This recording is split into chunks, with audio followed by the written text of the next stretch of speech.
We live in a time where masculinity is shamed and men don't know what it means to be a man. As a pastor and counselor, I've spent the better part of my life equipping and training others. My goal with this show is to translate my hard-earned experience into tools and tactics to help you become stronger as a man. This is the BraveCo podcast. I'm your host, Jason Vallotton.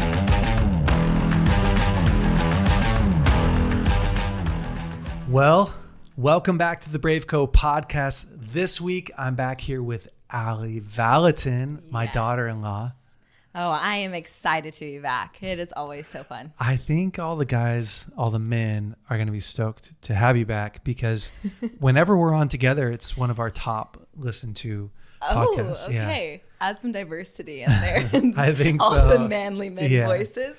Yeah, I think so. This week, we're going to talk a lot about anxiety. Yes. And we have some questions from people that sent it in, but I think we're just going to dive into the topic of anxiety, and you're going to ask the questions, but I do want to start out by saying I was talking to a friend the other day and he was saying, actually his friend was having a conversation with him and saying, man, when we were kids, our friend group didn't have a lot of anxiety. It feels like kids didn't have a lot of anxiety growing up. But it's interesting because we were having a dialogue about this. He said, I told my friend, it wasn't that we didn't have a lot of anxiety. We didn't talk about it. Yeah, exactly. It wasn't really a hot topic. We didn't bring it up. Uh-huh. And I was thinking about that. And so what I was telling him is when my dad grew up, because he's older than the guy who I was talking to is older than me. He's kind of my dad's age. Yeah. When my dad grew up, they didn't have a lot of language for anxiety, depression. It wasn't common knowledge. Do you know what I mean? Emotional health in general. Yeah. Yeah. And so when I started thinking about it, my dad had tons of anxiety. He had bullies waiting for him, chasing him home from school all the time. His stepdad was just crazy. I mean, he was just filled with anxiety. Did he ever talk about it? Mm-mm. There's probably stigma around it too. Yeah, tons of stigma around it. And so just make sure you're talking into your mic. Oh, yeah. You're great. Tim will edit that. Thanks, Tim. Yeah, there was tons of stigma around it and just honestly a lack of knowledge. Just an overall lack of knowledge. Yeah. And in the last 10 years, maybe 12 years in the church, I've seen, and just in society in general, there's been a major rise in awareness, in equipping people, helping people have the right tools, know what to do, but mostly even just identify, how the heck do I identify what's really going on inside of me? Yeah. And then what do we do about that? So I'm super pumped to talk about this subject because so many people struggle and even if you don't struggle personally, someone totally that needs help and that could use some tools. So totally. I'm ready, Al. All right. Well, I have a bazillion questions for you today. We got a long list of questions on anxiety. Okay. Should we just kick it off? Yeah. Okay. So the first question that someone sent in is anxiety a sign that we don't trust God wholeheartly? Yeah, not necessarily, because anxiety comes from a lot of different places. Yeah. Right. So when I think about anxiety, when I was a kid growing up, I had OCD. And we can talk about this more. We can dive way into this because I think it's important. But somebody who has OCD, their brain doesn't work the same way that maybe a normal person's brain works. And I didn't find this out till I was older. But I didn't have OCD because of a lack of trust of God. I had an OCD because of the way that my brain works. And OCD caused me so much anxiety. And without actually recognizing this is OCD, this is what it does to me, and this is how to navigate it. Yeah. I would just get stuck in these cycles of rumination. And I'd get stuck in these unsolvable problems. At least for me, it felt really unsolvable. Yeah. And it was just creating tons and tons of anxiety. So, it's not necessarily even a God, faith level trust issue. Oftentimes, anxiety is your body's way of coping with unmet needs. Yeah. Coping with unknown situations, right? Like, I don't know what's happening right now, and I'm not sure how this is going to end. Right. And I would say, like, some of that could be like in the God category, but a lot of it's not. Right. It's, think about children, for instance. If you don't create a safe, predictable, comforting environment, I mean, kids are just full of anxiety. Right. It's not like, oh, they have issues, they need to be like better Christians or whatever. Right. It's like, no, we actually need certain things in our life in order to thrive. Right. And without those things, without your needs getting met, you begin to experience anxiety, right, and or depression, right. and that becomes a big part of your life. So yeah, it can absolutely be that. Yeah. You mentioned OCD, and okay, I'm curious. I feel like that's a whole other big topic, but you mentioned how you would ruminate on certain thoughts. Is that OCD? Because I feel like sometimes in society, the person with OCD just gets the bad rap because they're like the person that's like hyper clean or like is super organized and can even be kind of like obnoxious in their approach to needing things to be such a certain way. But it sounds like maybe that was different for you. No, it's true.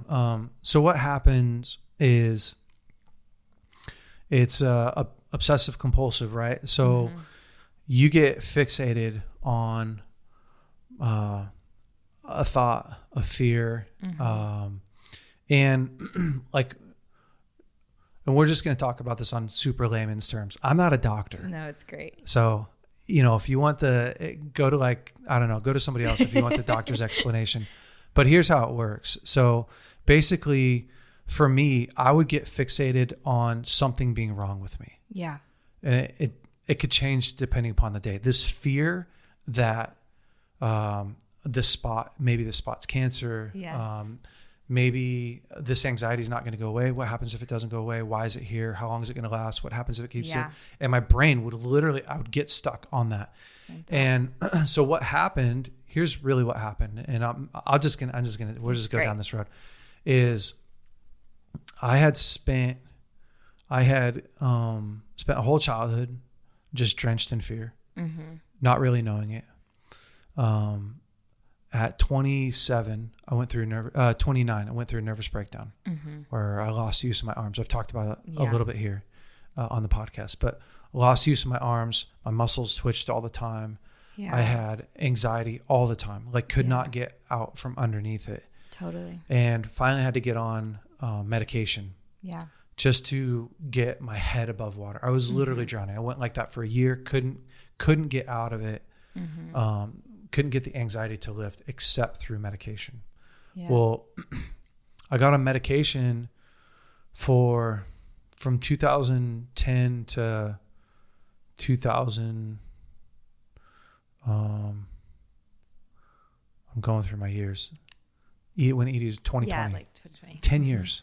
Yeah. So I did 10 years of medication, right? Yeah. And then finally I was like, man, I don't want to keep doing this. Yeah, it's a long time. Yeah, I just started to realize like medication is not a horrible thing. We can talk about it a little bit more if you want, but super necessary, helped me out a lot. But like I want to be free from the medication. Right. So I weaned myself off the medication in 2020, and which was a crazy year to wean yourself off medication. I remember that actually. Yeah. Had a brand new baby, COVID. The world is all in sorts. And 2019 was probably the best year of my life. Wow. Yeah, as far as like feeling peace and excited about my life, just for a lot of different reasons. And then 2020, I wean off of medication, have a baby, COVID comes, and all of a sudden I'm like back to, holy crap, I'm feeling so much anxiety. Wow. I'm back to like, just like what's wrong with me, panicking. Yeah. Not even necessarily panic attacks, but just I couldn't get out from under it. So I call my friend, her name's Margaret Nagib, which we've had on the podcast before. I love her. She's a savage. And I was explaining to her what's happening to me. And she goes, oh, Jay, sounds like, she said, oh, people who have OCD experience these kinds of symptoms. And she goes, I'm not telling you that you have OCD, which she could have. She's a psychologist, so she's free to do that. Doctor. But she didn't want to like freak me out, you know? Yeah. And so ultimately that's when I realized. So wow. So this is like, this is very fresh in a sense. Yeah. Yeah. That's when I realized, oh my gosh, the challenges that I'm facing today are because of OCD. And I've had this my whole life. Like I can have this I've had this thing that I do as long as I can remember. And when I get really drained, it's just a harder fight, right, to manage. Yeah. But ultimately what happens is your brain gets fixated and like a thought comes in your head. And for me, it could be anything, mostly medical, physical, something wrong with me. Right. And so it could be as stupid as like, oh, I have to pee. Oh, I wonder if I'm going to have to pee a whole bunch today. Oh, what happens if I never stop having to pee? Which people are going to be laughing listening to this, but that's a real torment that I went through for a long time. And then what happens? I end up peeing like every half an hour. Yeah. And then so it's like you're then you're freaked out because all I'm focused on is like, oh my gosh, what's wrong with me? Why am I doing that? What's the causes of that? And so your brain gets fixated. It's like a record that just keep skipping and skipping and skipping. That's literally what happens. You're building a neural pathway in your mind. Yeah. And that's how my brain processes this type of information. And so ultimately, she taught me 3 really incredible principles to use to undo this. Well, for $19.99, do you know what I mean? I'll sell them to people. Oh, it was like the year 1999. I was like, you're digging us back. For $19.99. And I'm going to take off my sweater because I'm hot.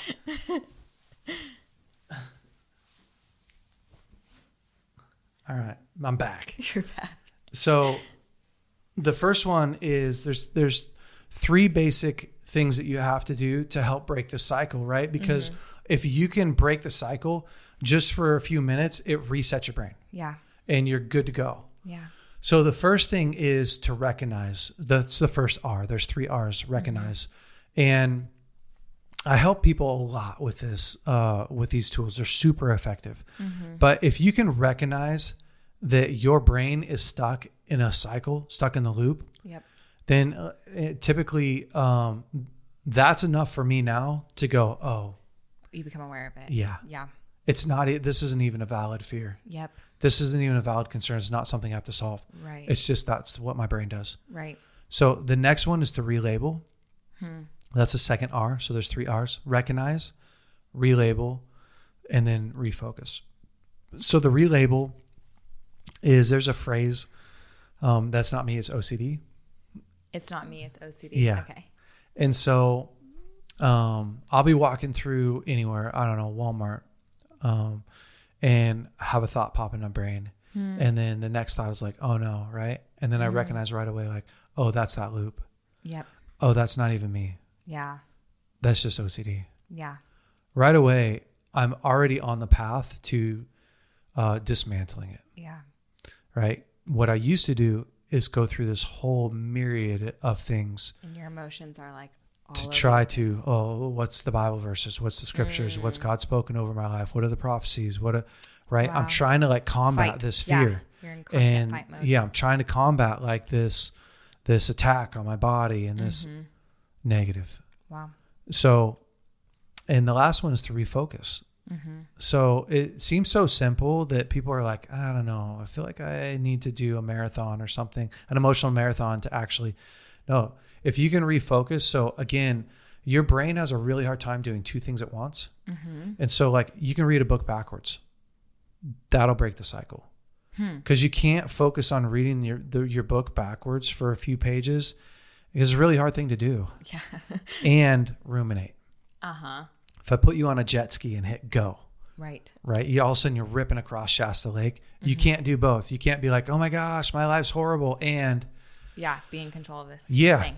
And as soon as you get your brain enough time to like stop ruminating, to stop skipping, it will reset. And you're off to like back to your normal life. Right. And so here's what worked for me. And this, I just love it because it's in the Bible. and it's super effective. So Philippians 4, right, says, rejoice in the Lord always. Again, I say rejoice. Let your kindness and gentleness be evident to all. The Lord's near, right? So like, be kind to people. God's here is basically what it's saying. And it goes on to say, like, if you need anything, feel free to ask God. But then he goes on to say, like, and the peace of God, which surpasses all understanding, will guard your heart and your mind. Yeah. And it goes on to say, like, finally, if there's anything cool, worth thinking about, right, awesome, lovely, pure, holy, right, like, think about those things, right? Yeah. Meditate on those things. Okay, so here's what I learned how to do. And I'm at like ninja level 20 on here, because that's how bad my OCD was. And what it was doing, here's what would happen. I'd get into bed and I'd have this thought, I hope I can sleep tonight. Yeah. Or what happens if I have anxiety and I don't sleep? 2 seconds before that, I was tired. Right. No, and then you're just stuck there. Are you freaking kidding me? And then the worst one is the fear of having fear. Yeah. You know, the anxiety of having anxiety. Oh, horrible. Yeah. It's horrible. So I would wake up in the middle of the night and to go pee, and then be like, oh no, what if I can't get back to sleep? God, you're screwed. It's horrible. Then you're angry that you had that thought, right? Yeah. Okay. So I'm just making it relevant for people. No, right. Like, and some people are mad that we're even talking about it, because they feel like, oh no, I just wasn't thinking about it, you know. Right. It's real. So what I would do is, if I had one of those thoughts, and then all of a sudden it starts, and then I feel fear, right? I feel anxiety. Yeah. Which for me, feeling anxiety, I could feel like that hot flash come over me. Yeah. And then your heart rate, right, like, starts to pick up. Your breathing gets a little bit faster, and you feel that tight chest. Yep. So I'm just describing it so people can also understand the signs of anxiety. Yeah. Right. And then your muscles tensen up, right? I could feel that. Right. And then all of a sudden I go, oh yeah, okay, this is what's happening. My brain's stuck in a loop. That's not me. This isn't me. Right. Like, this isn't a legitimate fear. Right. This isn't something that I have to solve. This is the OCD. It's just what my brain does. Right. No big deal, right? I'm already like coming down. And then I go into like crazy gratitude. Yeah. Which I'll demonstrate right here. So for me, with gratitude, I would just start with, I am so thankful that I got to spend last night watching half a movie with my wife. And I'm thankful that my daughter is 2 years old and is growing up and wants to have deep conversations with mom and dad. And I'm so thankful for my son, Liam, who's 9 months old, who's not only learning how to crawl, but is going to have a life full of connection and love and joy. And I get to provide that for him. And I'm thankful that I feel so seen and known and loved, specifically by my wife, and that I get to live a life that's full of abundance. And I'm thankful that I have a friend named Trey, who's into hunting, but also loves his wife well and his kids well, and knows how to have a really good relationship. Like, I go into that type of detail, right? Like, I'm detailed. Yeah. And quick in detail. And I'm diving into the things I really am thankful for. Before you know it, like, I'm done. That's it. Yeah. It's over. Right. When it could have been this deep, dark path of because you try to solve something, right? Like, oh, here comes the anxiety. It's in your brain. And it's just there. And then you go down this road of fighting it. Yeah.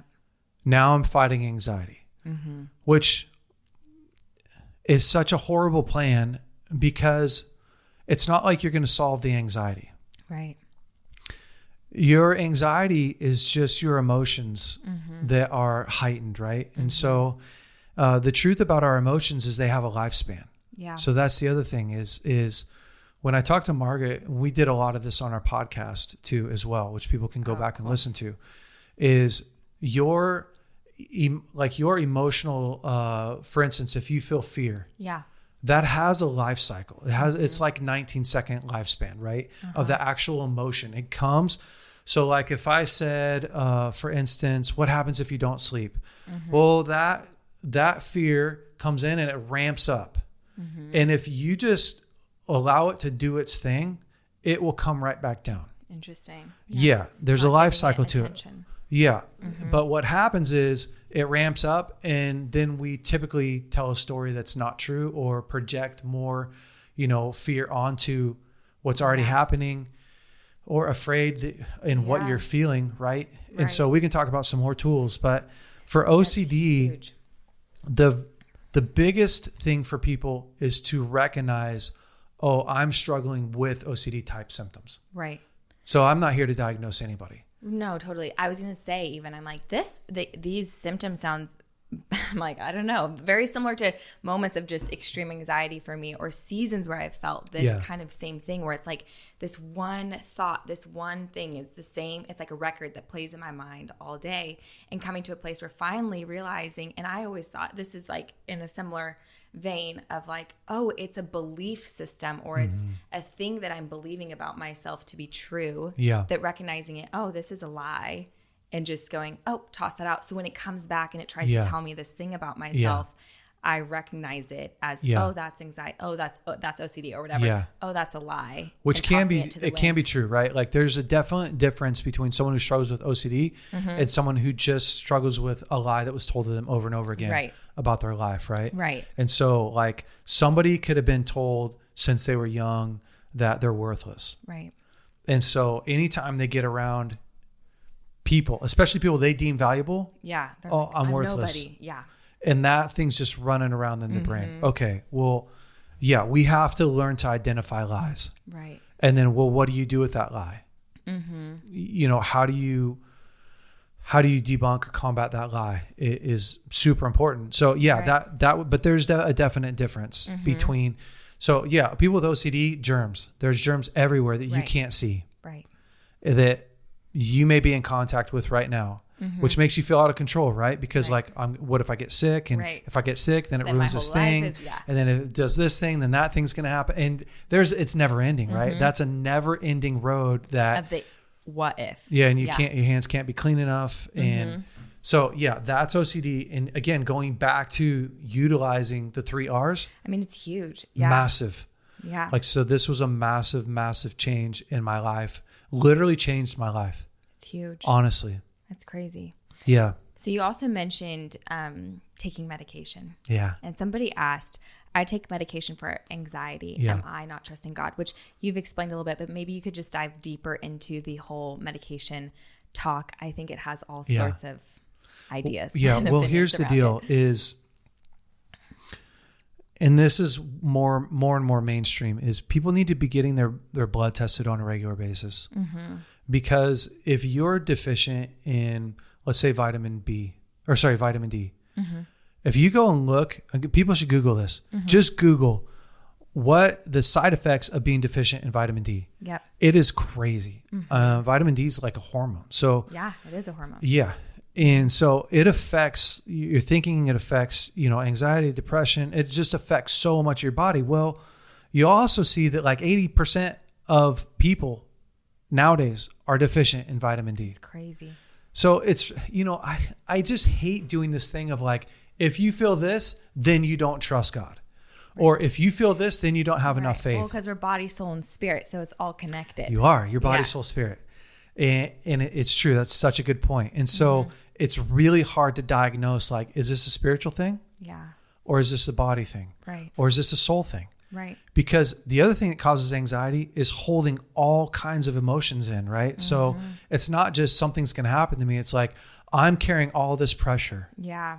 From, let's just do dads, right? Like I'm a young dad. I've got new kids. I've got work to take care of. I got my wife and her emotions. I got these new babies that I'm taking care of. Like there's a lot of pressure that just comes from that. Yeah. Okay. Are you talking to anybody? Right. Just stuffing it all down. Or are you just stuffing it? Because let's say that you don't solve any of that. Let's say there's nothing to solve. Yeah. Let's say that it's just matter of fact. You got kids, they have needs. Right. They need your time. You have a wife, she needs the process. She also needs your partnership, right? You have a job that you feel successful at, but it still has demands. Right. Let's say there's nothing to solve. Balance this all? Yeah. Just by not processing your life with somebody openly, you'll carry tons of anxiety. It's true. Because you have to be talking and processing through your life. It's part of how we go, exhale. Yeah. And I'm fine. Right. And we've all experienced that, right? Like you come in and maybe Elijah comes home, which is my son, your husband. Yes. And you just had a long day and you're all like pent up. Yeah. Totally. And you offload that to him. And he goes, wow, okay, yeah. Oh, It doesn't even say anything back. He just does grunt. He's just grunting to you. And then you go, let's watch a movie. The whole world seems better. Yeah, totally. Yeah, what happened? Oh, I just offloaded. Yeah. Just let it out. You're just holding it. Mm-hmm. If you take a horse and you separate a horse from its pack, that horse will literally kill itself trying to get out, or it will, like my mom's horses will starve themselves. If you separate them and you put them in separate pens, right? Oftentimes they won't eat. They'll starve, like just because of the connection piece. Yeah. It's like, why, what is that? Oh my gosh. But like in jail, when you're the highest max security is to, or punishment is to confine somebody. Yeah. What is that called? Solitary confinement. Solitary confinement. Yes. Like it's the biggest, well, we have needs, right? Right. So we were designed for connection. Yeah. So psychologists will say that social isolation is more damaging to the human body, right? Than smoking 11 cigarettes a day. It's crazy. So actually more physically damaging. Right. Not just mentally, more physically damaging than smoking 11 cigarettes a day. Right. Which is crazy, guys. Like, think about that. Being alone inside of yourself is horrible. Horrible. It is horrible. And our society loves to like praise the guy that can just take it all or not talk about it or just deal with it. Like, look how strong he is. That guy's got a lot of anxiety. Yeah, we were not supposed to meant to live like that. That guy's got a lot of depression. He's got a lot of fear, right? Totally. So I can't remember what your original question was. Medication. Oh, yeah. So, medication to me sometimes makes it a fair fight. And we walked down this road of like, okay, well, let's talk about vitamin D. Let's talk about, I was on Lexapro for a long time. And again, like I'm not recommending any drugs or whatever, but that's what I was on. Nervous system regulator. And that helped me for a long time. Actually, I was so mentally and emotionally exhausted. I'd wore myself down so much that my body shut down. So my legs were twitching all the time. My arms were my muscles were twitching all the time. Lost use of my arms. So the only way I got that back was through medication. Yeah. And we do have deficiencies. So, I think when you start to work with a really knowledgeable doctor and do blood work and figure out like, okay, what's really going on with you? Yeah. To me, like medication can be a friggin' lifesaver. Yeah. Can be. And food's medication. Right. Right? Like when you look at it, I mean, eating well, exercising. Your lifestyle. Yeah. Yeah. And so how much of our American diet is like, how much are we having to compensate for what our diet is today? Yeah. And we're not all going to become farmers. So on some level, like we have to supplement what we're not getting. Right. So I'm just like I'm on even me. So I got blood work done 6 months ago. I'm going to go back in here in another month and go get blood work again and just see where I'm at compared to where I was in. You only get one body. Yeah. You only get one life. And to me, like I want to invest my time, my money, my energy into optimizing every area of life that I can. Yeah. That really matters. Right. And my physical health is, I mean, if somebody said, hey, I'll give you $10 million, but you can't live 3 more days. You're like, oh, that's a bad deal. Right. So you start to realize like, health is more important than money. Right. It is. Yeah. It really is. So anyways, medication, I don't think it's a horrible thing. Study up on it though. To me, it's like get a great doctor, study up. And then to me, you can't just do medication unless it's like a vitamin D thing where it's like, okay, that literally is just causing the problem. But you also need to add some tools to the toolbox to figure out like, why are you having a hard time managing your anxiety, managing your triggers, with your world. So a lot of people get on medication. So maybe I could say like the downside is a lot of people get on medication and they never do the other work. Right. Because they think it's solely just a body issue. Yeah. So versus, we're actually You have a soul. You have a In spirit. our world today, right? Like we don't get enough sunlight. No, it's so hard. We don't get enough stress exercise that someone might feel.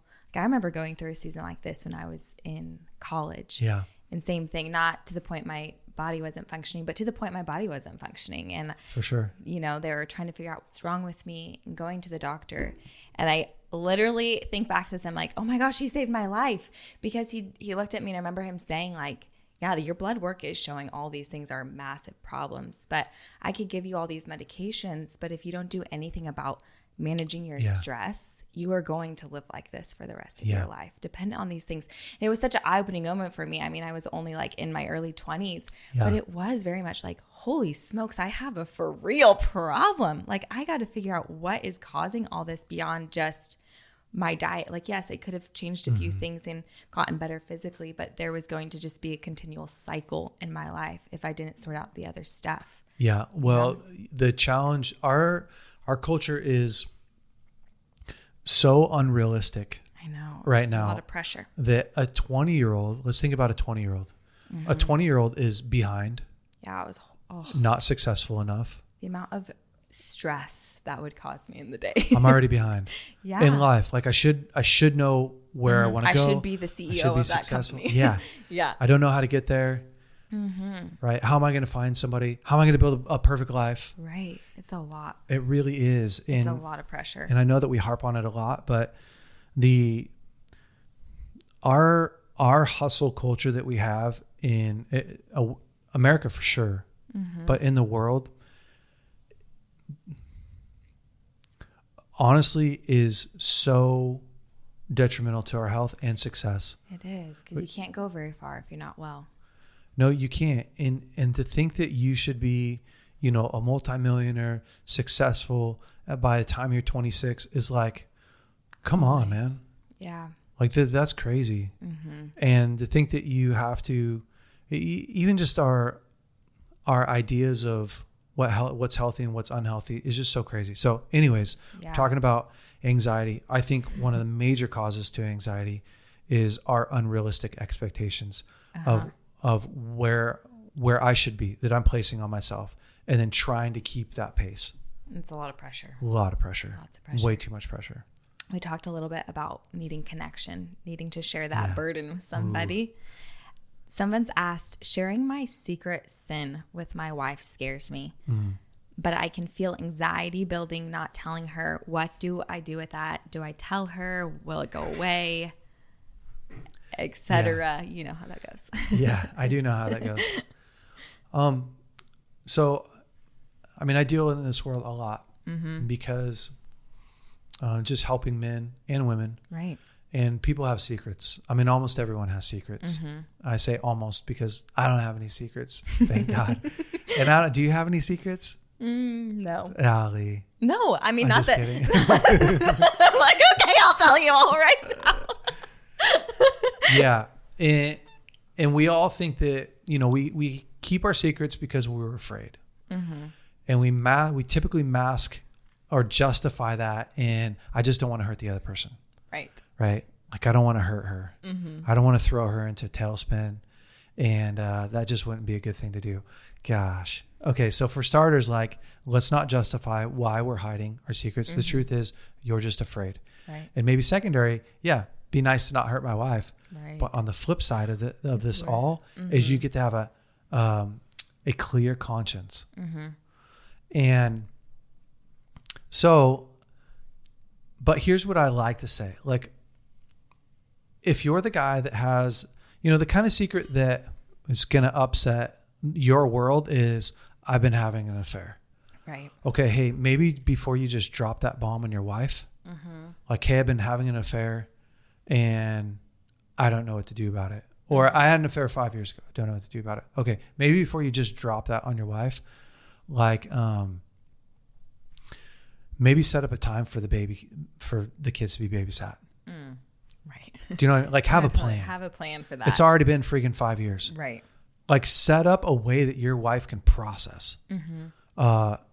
Maybe go see a counselor first and ask for specifically, like, how do you think I should unpack this for my wife? So that you already have somebody else to come back to, right? Like I got a counselor or best friend. Like, let's say you go, I don't know a counselor. Okay, great. Do you have a responsible best friend that you could tell first? Hey, this is what I'm struggling with. I know that I'm going to need a plan. I know I'm going to need support. I'm going to tell my wife, like, is there any tips that you could give me in order to set up, like, my wife. Right. And here's why I say that is because I think sometimes we don't do a great job just in preparing, like giving enough space or even with a plan. Yeah. So we put her in the spot, right? Of like, I'm looking at porn. I've been looking at porn since we got married and I'm just tired of it. I don't know how to deal with it. And then all of a sudden she's like, okay, well, I'm glad you told me. But then she has to deal with all the emotional pain that comes from you looking at other women, which I'm not saying shame on you. It's just facts, right? Right. And then, oh my gosh, what are you going to do about it? And do we tell our kids? How do we tell our kids? Like, those are all normal things and you don't have to figure everything out. But gosh, if you can give her a weekend to process without the kids, and then if you already have researched some programs that you can do, right? Like, for instance, the Transformation Center, Bethel Transformation Center that I oversee, we have an addiction program for men that's phenomenal. It's 9 months long. It costs you money, but every guy that I've sent there has gotten crazy breakthrough. Yeah. I'm sure there'll be a guy that doesn't. Right. Yeah. But every guy that I've sent there so far has gotten phenomenal breakthrough.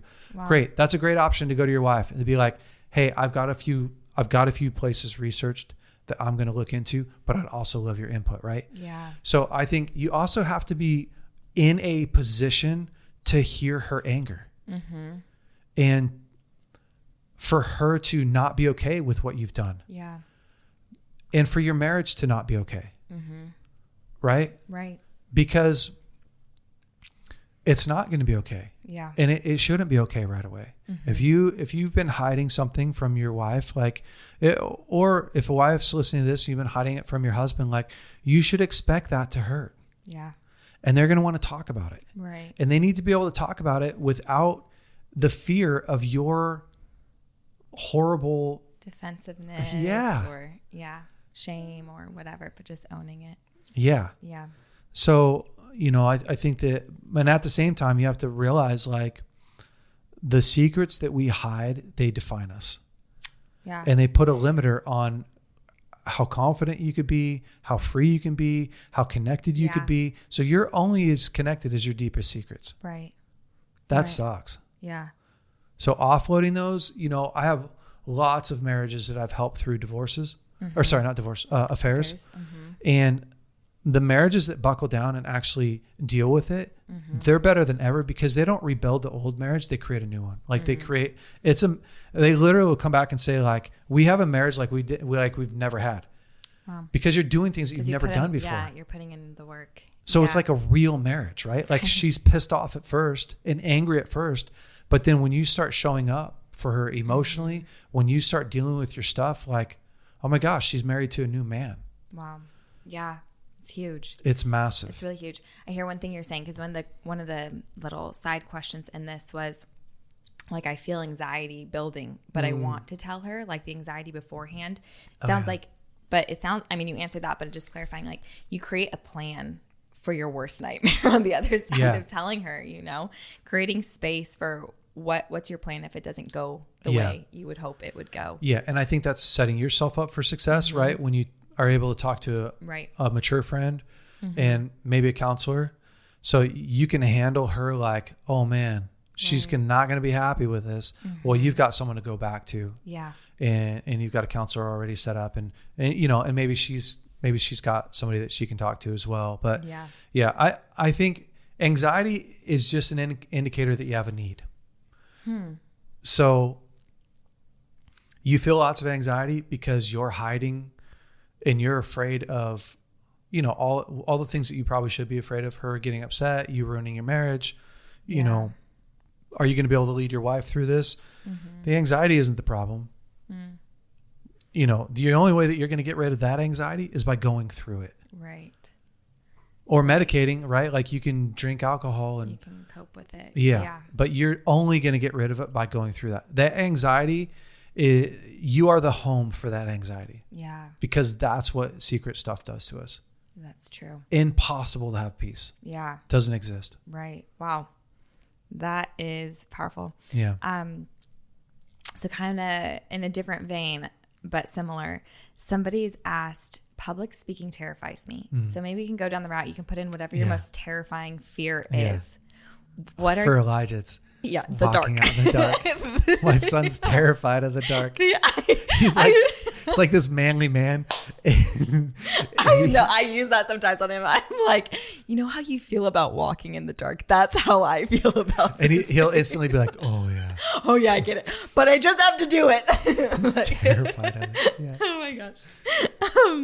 Anyway, what are tips for facing that fear? Being prepared. So for starters, I think a lot of people are afraid of speaking in public, and yet they don't prepare enough. Yeah, that's good. Like it's like, oh, I They just think, get up I'll there just and I wing have nothing it. to say. I'm just gonna wing it. Right. And expecting that you're gonna do an incredible job. No, you're not. So for me, I have this like whole thing that I do, and for things like speaking in public, everyone feels some sort of anxiety or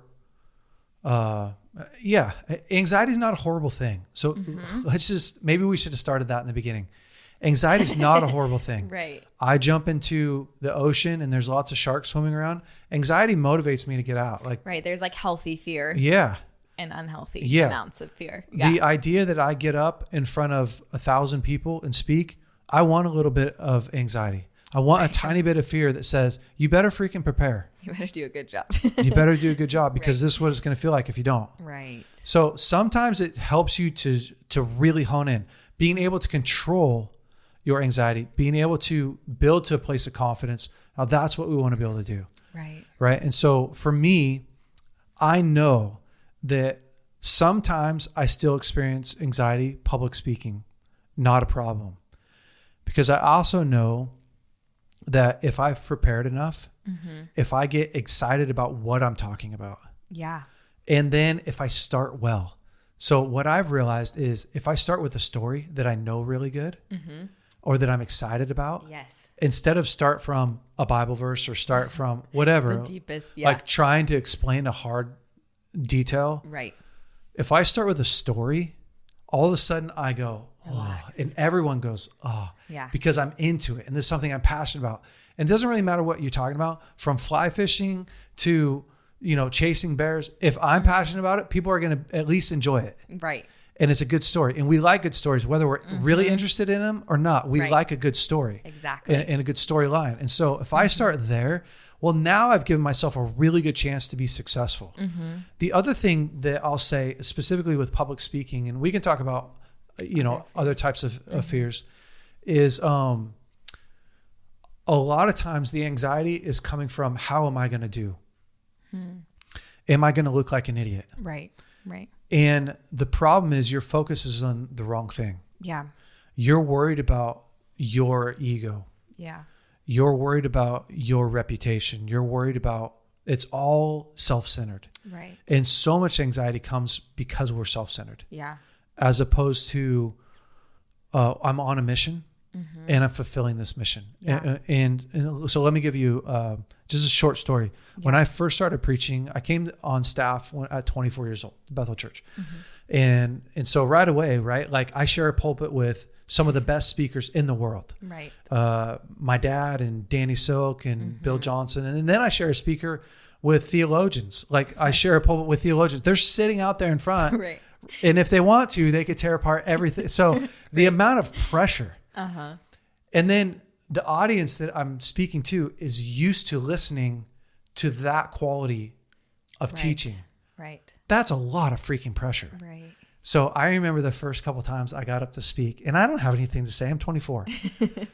24-year-olds don't have anything super significant to say. A lot of them. Yeah, you got to. If you've studied that, right? Like of your own stuff. If you've studied, that's one thing. But so I remember I got done speaking, and I was just so insecure, and I just felt like, man, I don't know, I didn't do a great job. And while you're up there speaking, you're thinking, how am I doing? It's just so annoying, right? It's so distracting. And I felt God say this to me. He said, hey, right now you're doing this for you. And I was like, a little, definitely right. Some conviction, some conviction, some healthy guilt. And I was like, oh, that's right. And he said, I want you to speak to change people's lives. Wow. So here's what I started to do. I actually found this tool.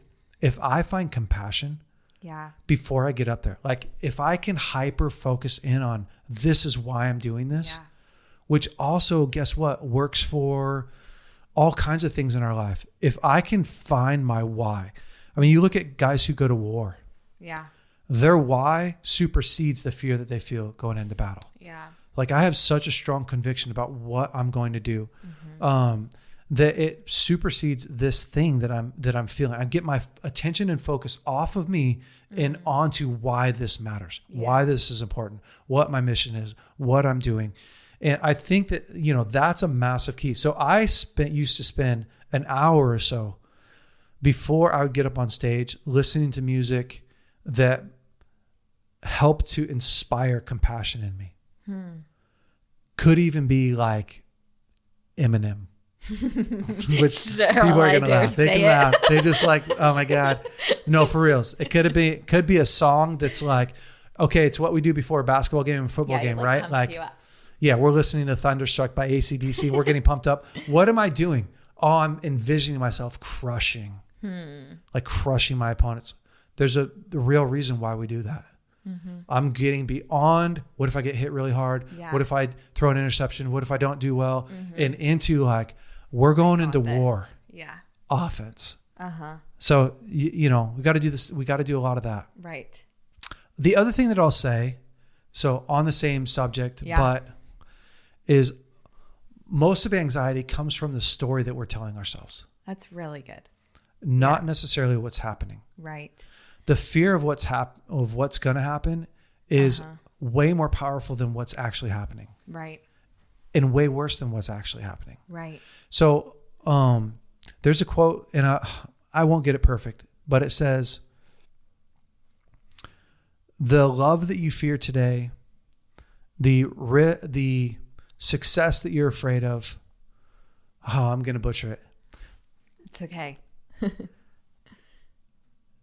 Didn't actually originate okay, I'm not going to try and do the quote. Here's what it says. It says, the love that you're afraid of, the relationships that you're scared of, the circumstances that cause you anxiety today are rooted in the trauma that happened in your past. Yeah. Right. And I wish that if I had 5 minutes, I could find it, but it's not even worth it. Yeah. Because the whole point is, I'm not terrified. After my divorce, when I met my girlfriend, Lauren, I wasn't terrified about Lauren, although I was terrified when I was with Lauren. I was terrified because of what had happened to me. Yeah. Yeah. Right. So the story I told myself, oh, I wonder if she's lying to me. Oh, I wonder if this is going to be as painful as it used to be. Right. It's my past pain. Yeah. That's creating this narrative, this story. Right. And because I have past pain, right, I have a story. I have to battle this thing. That's like, oh man, what if she does the same thing? And we all have that on some level, but some of us have it worse than others. So if you have some trauma from your past, little T or big T from your past, that's telling you a story. It is, yeah. And we live inside of those narratives. Right. So if you don't challenge that narrative that you tell yourself day in and day out, then you are literally creating this world that isn't even happening. No, it's dictating your life for you. And often you think that you're avoiding it. Yeah. Because you're so aware of it. Right. Because you're like pushing that thing away. Yeah. Yeah. So could be someone who genuinely, legitimately wasn't cared for well as a child. Yeah. And then nobody's going to care for me good. Yeah. So as soon as you get into a relationship, that person hasn't even done anything to you. You're already you're already building a case against them. You're already coming to them with your walls up. Yeah. And the thing is like, it's not other people's jobs to tear down my walls. Right. It's my job. Right. But when you come with these presets already and you're not challenging those and going, okay, hey, you're just really afraid right now. So I remember the first time I went on a date after my divorce was final. Uh-huh. So I went I waited like a year and a half. My divorce was final. I waited a long time. I took this girl out on a date. And I remember sitting across from her. We're eating at a restaurant. And she was telling me this story. And the whole time I was like, oh, that's probably not true. Oh, she's not telling me the truth. Oh, she's probably lying to me. And while That is brutal. Yeah, it was crazy. And while she's telling me, I realized, oh, this has nothing to do with her. Wow. It's not like I had to somehow like fix the story. I just had to recognize what is reality and what isn't reality.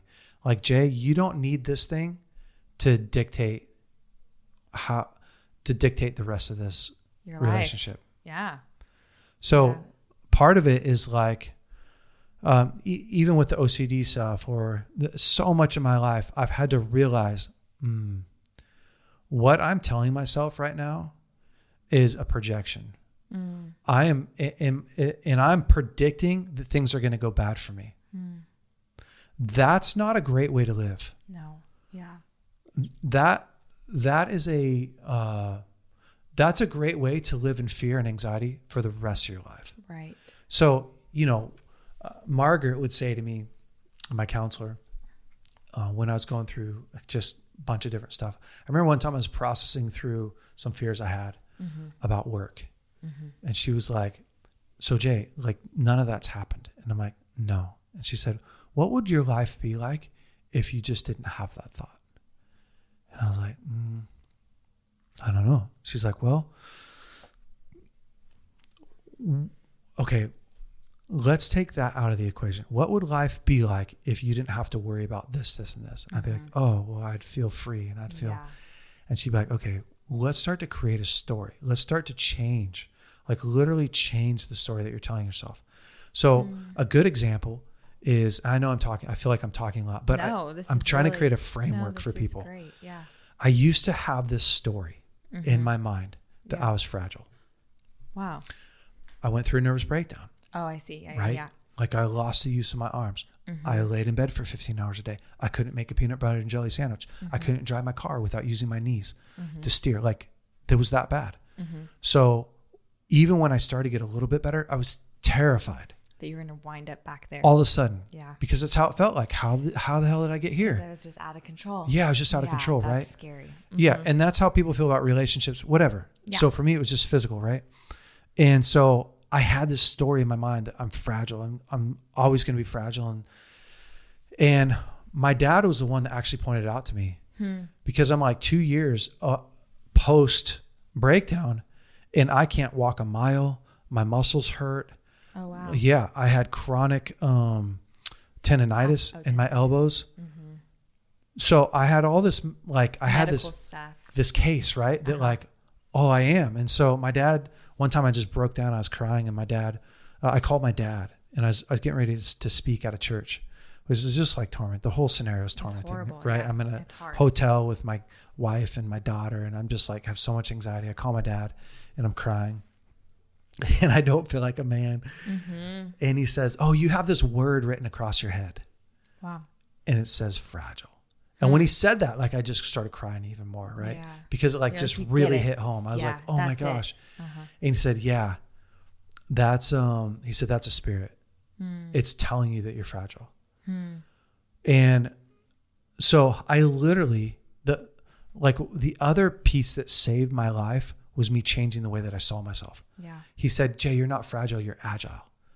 And then I had a couple other people that spoke like a prophetic word over me that was really powerful about me being strong and courageous and doing even I had a guy come and he gave me a fillet knife. I used to fish a lot, but I'd put it down because of the tendonitis and stuff. Oh yeah. Yeah. And he was like, I just felt like I was supposed to give that to you. And when I asked God, like, why did he give me a fillet knife? Yeah. And God was like, I'm restoring stuff to you. Wow. Like you're going to be strong. And so I would wake up every morning, honest to God, going, you're not fragile, you're agile. And I would start seeing myself like that, right? Because I had built for so long this story in my mind that I was this weak, fragile, like susceptible, any other synonym for weak and fragile. I had built that. I'd built an empire. Right. You're believing it.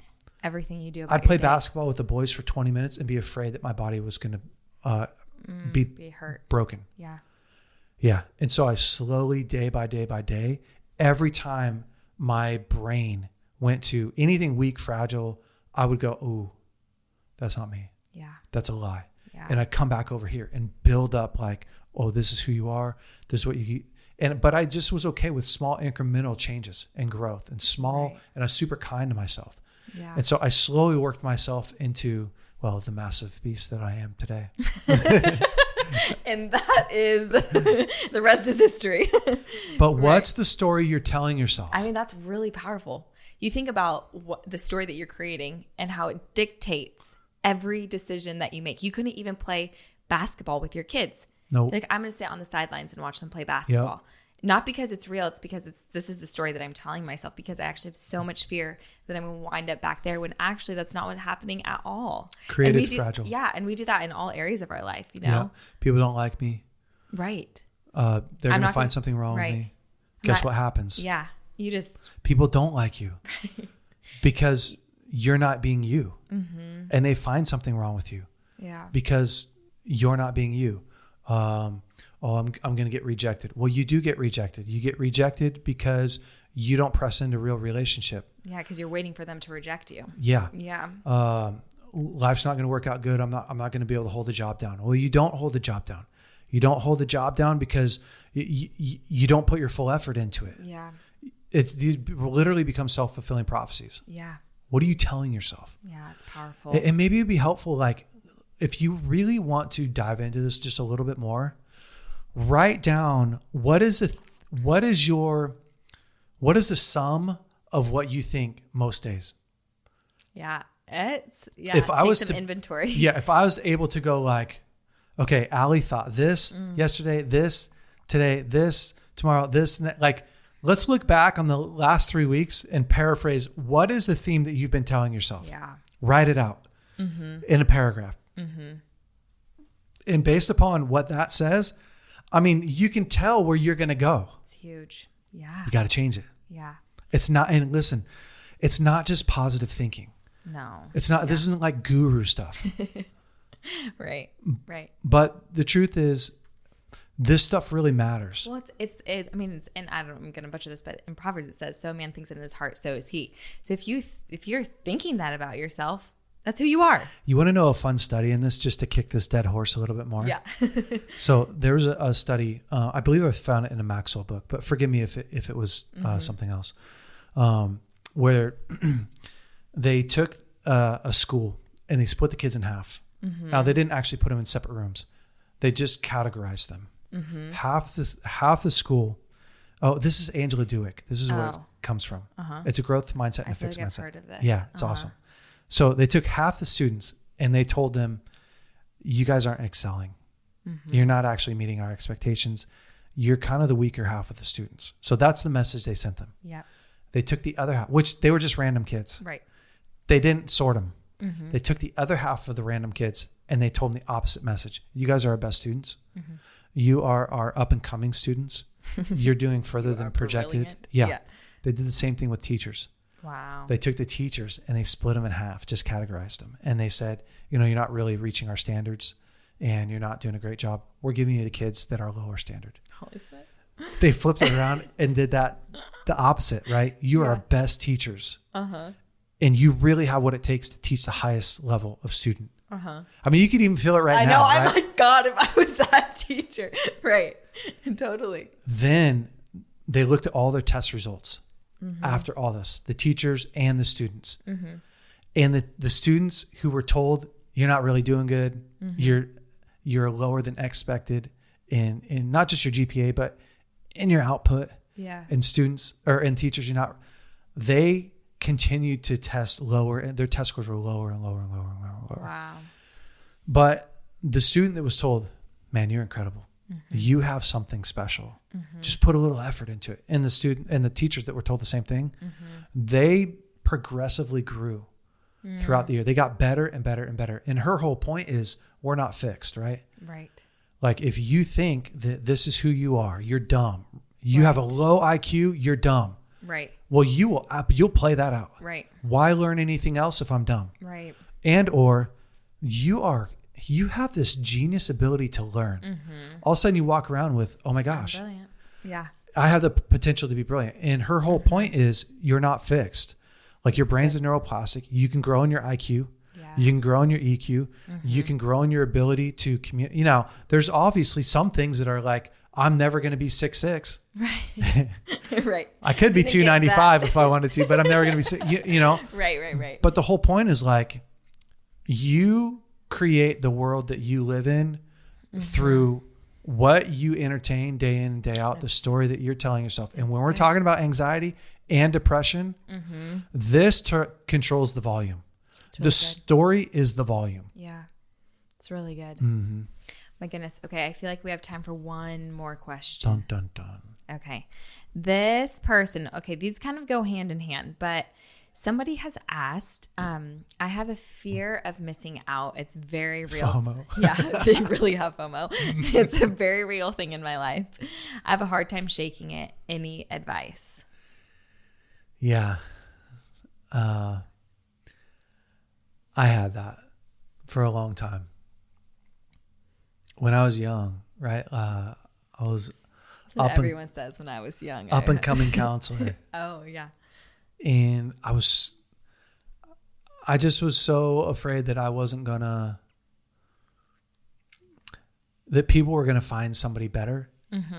And if I didn't keep taking a bunch of clients, and I wasn't even getting paid for them. Yeah. I mean, I was a pastor, right? I was a pastor, and then I oversaw the school ministry. And so, but that's, you know, and then I did that with opportunities, going to preach and going to speak and whatever, hunting opportunities. I have this thing that, like, oh, if I don't take this now, they'll never ask me again. It's a poverty mindset. Ooh. Yeah. There's not enough to go around. Yeah. And I'm not going to be satisfied unless I get this. That poverty mindset drives you to make a bunch of instant gratification decisions. So you're not actually building the life that you necessarily want. It's just all reactionary. Yeah. So much of it is reactionary, right? Because like, if you really think about it, instant gratification is the pathway to hell. Yeah. I mean, it just is. You could just dig yourself. Yeah. It really is. Dark hole. Yeah. Think about, what decisions have you made really quick to get like quick gratification, right, that have been the best decisions? No. None of them. Right. Almost none of them. Like very few, right? Right. Very few. Wake up early. Maybe I should sleep a little bit more. Right. Well, how many times have you slept in that you were like, man, I'm really glad I slept in? Totally. Very few. Totally. I don't feel like working out today. Maybe I should just go relax. How many times when you go and relax instead of working out, do you feel great about it? Oh, I should buy this thing right now. I have to have this thing, instead of like, should I think about this? Saving money, right? Is this something I really want? Dating a person. If I don't date somebody, I'm just never going to get married. Right. So, you know, all of us in our world that we live in today deal with some level of fear of missing out. It's true. Yeah. My friend just did a podcast the other day. No, it wasn't a podcast. He did a post. I won't say who it is. And he said, how I lost $400,000 last year. You know how he lost $400,000 last year? Spending it. All of his friends were just hitting it big in crypto. Oh, interesting. Right? Crypto. Everyone's hitting it big. Crypto's going off, and used to be able to buy whatever, Doge or Dogecoin at. Right. And now you could buy it, and look where it's going, even Elon, and then start building this case, right? Like Ethereum used to be, I remember when Ethereum was $20, and I actually have a friend who's multi-millionaire off of, I have several friends that are off of cryptocurrency, right? So that heightens it. You're just like, oh, I'm missing out. Yes. Yeah. I should be doing that. I should be building wealth right now. And I'm not. Right. So he put a whole bunch of his eggs in one. Yeah, in this basket, which it's not, I'm not saying shame on him. This is him saying it. But the motive behind it wasn't that I think this is a really great decision for my life. The mode behind it is I don't want to miss out. Right. All my friends are going to be at a place where I'm not. And it's like, listen, we all make bad decisions sometimes. Yeah.